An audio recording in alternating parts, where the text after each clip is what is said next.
जेव्हा जेव्हा तू बोल्ड व्यक्तिरेखा साकारली तेव्हाही प्रेक्षकांनी खूप. अनेक पद्धतीने तुला ट्रोल केलं हो. आणि म्हणजे त्यात काही इतकंही बोल्ड नव्हतं. त्या बाकीच्या अभिनेत्रीही करतात. म्हणजे बरोबर असं आहे. नाही की आपल्या मराठीमध्ये कोणतीच अभिनेत्री बोल्ड व्यक्तिरेखा साकारत नाही, असं अर्थात. नाहीये. त्या हिंदीमध्ये गेल्यावर त्याच्यापेक्षाही बोल्ड बरोबर आहे. सीन देतात.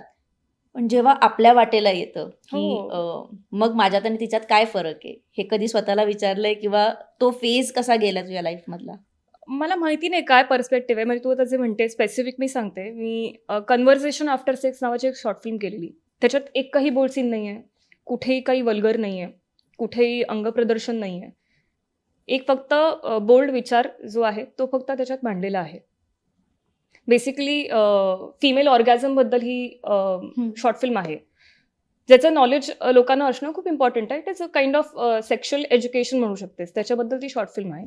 ती शॉर्ट फिल्म केली मी. ऑलमोस्ट 126 मिलियन व्ह्यूज वगैरे आले त्या ह्याला. म्हणजे खूप भरभरून त्याला प्रतिसाद मिळाला शॉर्ट फिल्मला.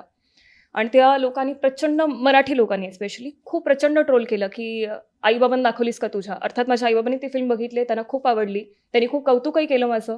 त्यामुळे त्यांना माहिती आहे मी काय काम करते ते.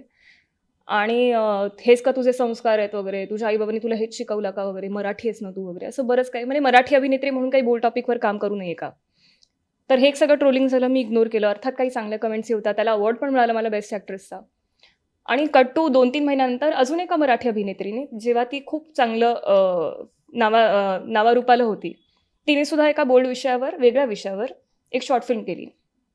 आणि त्याच्यावर भरभरून कौतुक झालं. मराठी लोकांनीच उचलून धरलं ते, की अरे वाह! एका मराठी मुलीने एका बोल्ड विषयावर एवढं छान शॉर्ट फिल्म केली किंवा छान मांडल्या या गोष्टी. तर मग हे कंपॅरिझन का?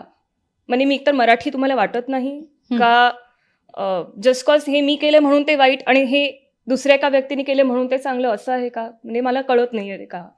आणि एवढं हे डिफरन्सिएशन का? का जस्ट कॉज मी एका उंचीला पोहोचले नाहीये तुमच्या दृष्टीने, की मी का त्या फेमला नाहीये, म्हणून मग तुम्ही कसंही बोलू शकता, असं आहे का? म्हणजे आय डोंट नो. बट हे डिफरन्सिएशन चुकीचं आहे. आणि त्याच्यावरून तुम्ही आई-बाबांचे संस्कार काढता हे तर खूपच चुकीचं आहे. बरं माझे आत्तापर्यंतचे जे बोल्ड सीन्स आहेत किंवा जे बोल्ड प्रोजेक्ट्स आहेत, प्रत्येक गोष्ट मी आईशी शेअर केलेली आहे, डिस्कस केलेली आहे. तिने ते बघून अप्रिशिएट केलेलं आहे किंवा जे काही तिला वाटलं असेल तिने ते शेअर केलेलं आहे. त्यामुळे आई-बाबांपर्यंत पोहोचायची गरजच नव्हती कधी. पण तू फार स्ट्रॉंग दिसते सोशल मीडियावर. म्हणजे कारण तू कधीच स्वतःचं पर्सनल लाईफ सोशल मीडियावर मांडलंच नाहीयेस. जे आम्ही बघतो ते फार प्रोफेशनल आहे आणि तू ती ग्रीड मेंटेन केली आहे, की तुला माहिती आहे, की तुला काय हो. पोस्ट करायचंय. म्हणून कदाचित लोकांना जज करताना फक्त तुझी कामच दिसतायत. हां, आय गेस असेल. पण मला असं वाटतं, की आपलं आयुष्य असं गार्डन नसतं ना, की कोणीही त्याच्यात चालून जावं गार्डनमध्ये.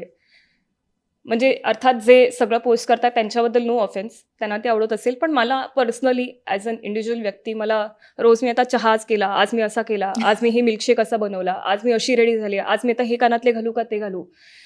म्हणजे मला त्याची सवय नाही आहे रदर आणि मी खूप इंट्रोव्हर्ट आहे खरं तर. मी पटकन कोणाशी बोलायला जात नाही. म्हणून कदाचित ते मी सोशल मीडियावर नाही करत.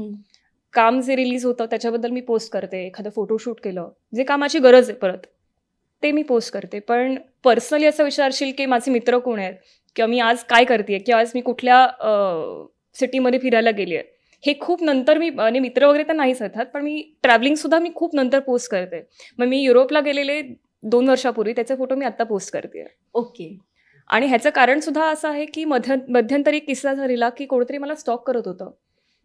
आणि ते सोशल मीडियावर पोस्ट करत होते, की "अरे आज तू दिल्लीला आहेस" आणि मी तेव्हा खूप मला सवय होती, की "अरे आज चला मी आज दिल्लीला आहे." सेल्फी काढली. आणि असं खूप कोणीतरी मला स्टॉक करत होतं आणि तेव्हापासून मला तो धसका बसला थोडासा, की आपण एवढं अपडेटेड सगळं टाकू नये स्वतःबद्दल. त्यापासून मी ते थोडं कमी केलं.